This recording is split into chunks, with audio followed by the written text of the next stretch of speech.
come from inside you, always, right on. It's no secret that Cobra Kai has not only renewed interest in the original Karate Kid films, but also greatly expanded the lore of the universe by giving us a new look at some of the original characters from the films, with one of the characters benefiting from this viewpoint the most being Johnny Lawrence.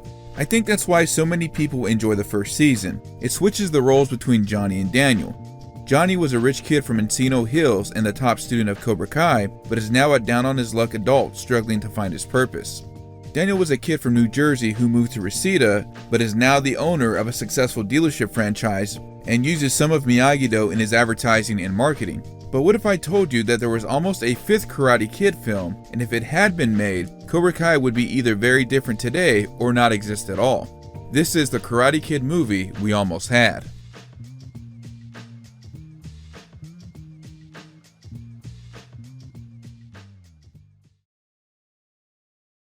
Let's first talk about the premise of this film.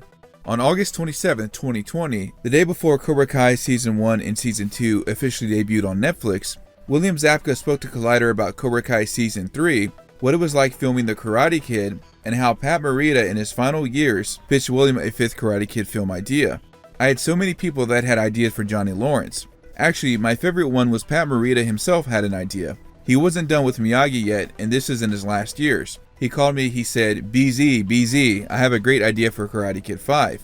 Miyagi's going to die, and he wanted him to have a proper Okinawan burial, but while he's sick, he saw Johnny Lawrence as being his doctor, and I thought that was interesting. That was probably the wildest idea I could have imagined, and coming from Pat Morita, it was awesome. Now there's a side note I should add here. When looking for this article, as I first heard the story about 6 months ago, I thought I saw another bit of context adding that Johnny would have learned Miyagi-Do directly from Mr. Miyagi, which would have helped him through his own personal struggles at the time, including his marriage. Perhaps this detail was something someone else speculated or something that I imagined. Either way, to think that Pat Morita was pitching an idea like this shows he was not only ahead of his time, but also saw that Johnny was a well-written character who had a depth to him, thanks to Zabka's performance, and as we all have seen in Cobra Kai, this is definitely true. Here's the big question, why wasn't this film made?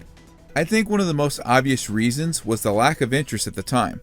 Let's take a look at the timeline of the franchise. The first Karate Kid film was an enormous success, and similar to Cobra Kai Season 1, was special because it had a lot of heart and laid down the groundwork of the universe. Because of how well it turned out, the producers were anxious to make a sequel, and thus came Karate Kid Part 2. This film was on a bigger budget and was also a success, which led them to make Karate Kid Part 3, where the franchise started to dwindle. Robert Mark Kamen originally wanted the Karate Kid Part 3 to be a prequel where Daniel and Mr. Miyagi travel to 16th century China in a dream to meet Miyagi's ancestors, and the film would have had a female protagonist. The studios didn't like the idea and instead paid Kamen to make a plot similar to the first film, resulting in what we have now. The plot would have originally focused more on Kreese, but because Martin Kove had scheduling conflicts with Hard Time on Planet Earth, Kreese's role was rewritten and Terry Silver became the lead antagonist. Despite the wonderful performances of Pat Morita, Thomas Ian Griffith, and Sean Kanan, the Karate Kid Part 3 was the least successful both financially and critically. The last original film of the franchise and the last film to star Pat Morita, The Next Karate Kid, was released in 1994. This film was not received well critically and financially, barely making any money over its $12 million budget. Considering that we didn't get anything Karate Kid related movie-wise until 2010, debatably, the release of the last two films more than likely prevented any interest in this movie being successful. Another reason would be that it seemed the actors wanted to put the franchise behind them, aside from Pat Morita. Ralph Macchio notably was unhappy during the production of Karate Kid Part 3 due to the direction of the story and would pursue other roles, such as Bill Gambini in My Cousin Vinny, and would go on to be the lead in the 1996 revival of How to Succeed in Business Without Really Trying. Macchio has also mentioned in interviews that he said no to many Karate Kid sequel ideas over the years, including one that would reveal that Daniel LaRusso was the cousin of Rocky Balboa in some sort of crossover. William Zabka would be typecast in other bully roles, such as Greg Tolan in Just One of the Guys, and Chaz Osborne in Back to School. He wanted to step away from these characters as he was often hassled in public because of how good he was at these roles. He only agreed to appear in the music video for Sweep the Leg by No More Kings if he could write and direct it. It could be argued that because of his appearance in How I Met Your Mother, This also helped renew interest in the original films and also helped start the momentum for interest in Cobra Kai as a series when it launched on YouTube in 2018. As mentioned before, Pat openly embraced the role of Mr. Miyagi. He often played characters that would be a spoof or homage to his character, or be cast in similar mentor roles, such as Master Tetsu in American Ninja 5, Mr. Yoshi in The Fresh Prince of Bel-Air, and notably Master Udon in SpongeBob SquarePants, and one of my favorites, himself in Robot Chicken. I thought I smelled failure. That toilet's not going to unplug itself. Here's the next big question. Would this film have worked? Honestly, I think it would have depended on a few things. If The Karate Kid Part 3 had either been successful, as we know there were cut scenes and a lot of rewrites, or if The Karate Kid Part 3 had been the idea that Robert Mark Kamen originally had, I think Pat Morita's idea would have been a perfect Karate Kid 4. If the film was released during the 90s or took place in the early 2000s, it would have made sense as Zabka was older by this time and would have been the young Dr. Johnny that Pat envisioned. I speculate that since Miyagi had saved Johnny's life and Johnny would have been on amicable terms with Daniel after high school, Johnny would have learned some principles and philosophies of Miyagi-Do.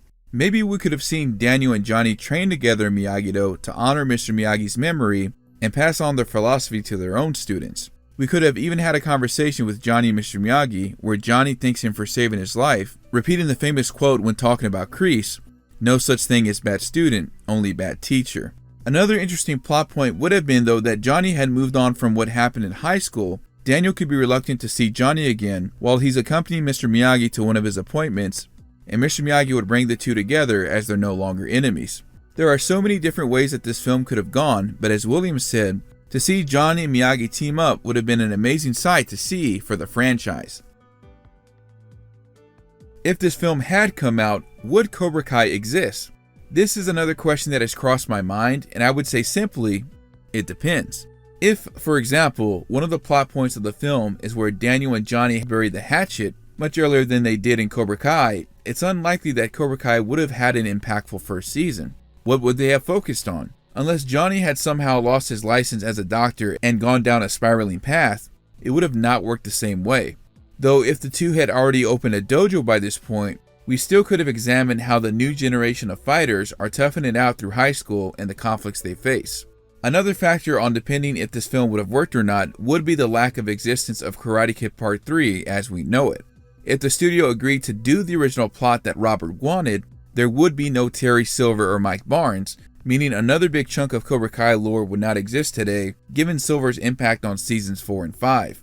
Not to mention, if Karate Kid Part 3 didn't happen, Daniel and Jessica would have never met, nor would he be introduced to Amanda, so there's a big possibility that even Sam and Anthony might not exist either. Or Robbie for that matter, if Johnny was a successful doctor and married someone else. Now, I think Chosen's role wouldn't change much as he would still be the same as he is today in Cobra Kai, so perhaps that element would be something we still would have seen in an alternate Cobra Kai, but when you think about it, a lot of the series solely depends on Johnny's misery and his inability to move on from his defeat at the 1984 All Valley.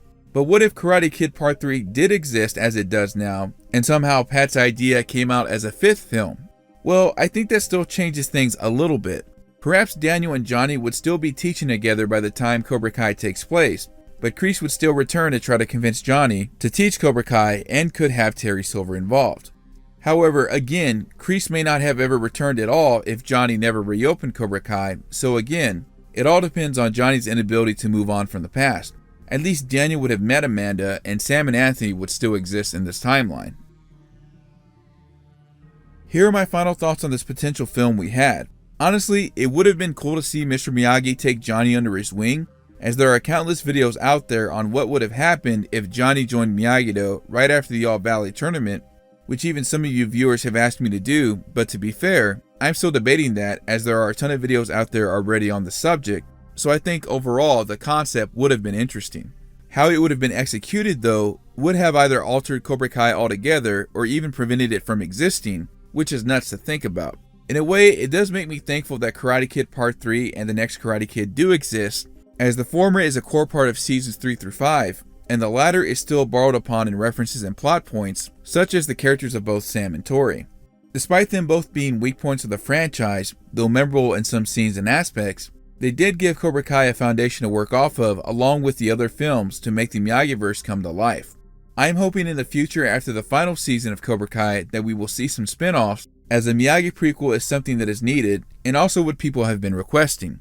The big three could also pull a Marvel and do a what if series on Cobra Kai and show alternate timelines of certain events taking place, even if Johnny had become a doctor and did study under Miyagi.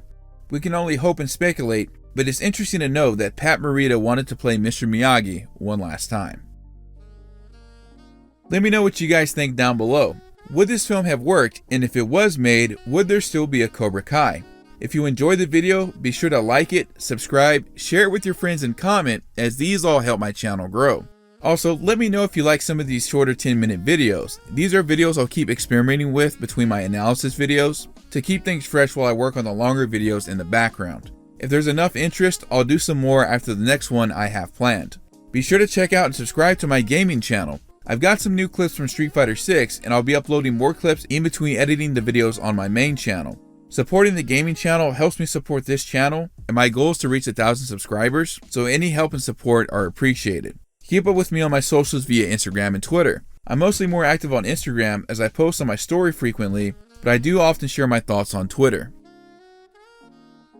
Thanks for watching, stay beautiful, stay awesome, and we'll catch you around next time.